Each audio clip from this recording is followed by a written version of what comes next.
Ça fait 20 ans que je fais de la photographie. J'ai été reporter,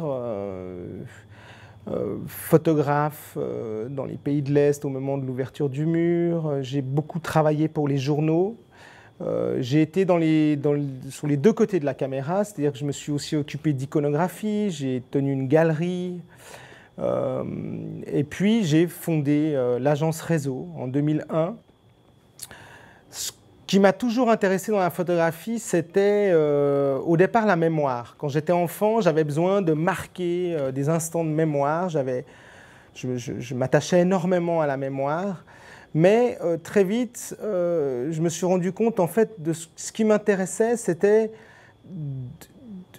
de m'imposer en fait avec un appareil photo sur un territoire. Depuis quelques années, je m'intéresse énormément à la forêt. Pas à la forêt en tant que forêt ou en tant que nature, mais à la forêt en tant que territoire social. Je trouve que aujourd'hui, on vit dans un monde un peu sauvage,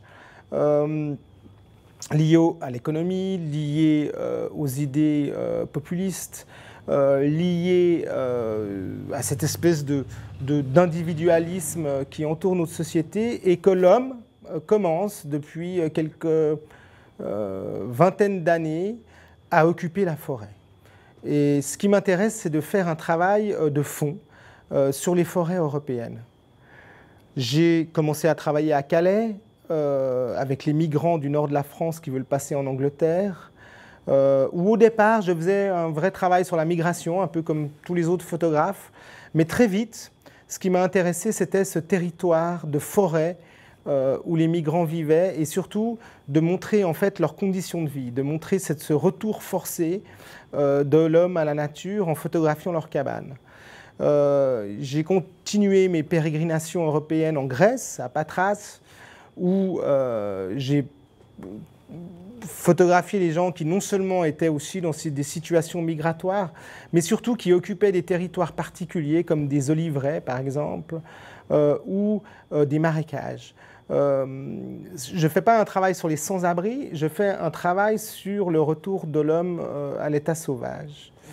Et puis, dans cette histoire de territoire, c'est évidemment pas que le territoire, c'est pas que la forêt. Ce qui m'intéresse, c'est les gens qui l'occupent, bien sûr.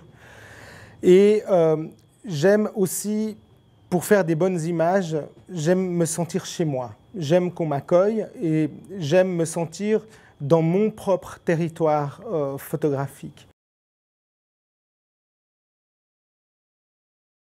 Dans cette pérégrination sur les forêts européennes, je suis tombé sur un endroit à 30 km au nord de Turin, un endroit que j'avais repéré à l'aube, en fait, au petit matin.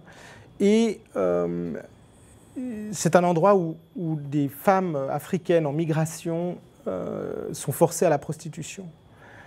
Et je me suis dit, c'est dans cet endroit que j'aimerais faire un travail là-dessus. J'ai repéré les lieux au petit matin, j'ai commencé à voir un peu ce que je pouvais y faire.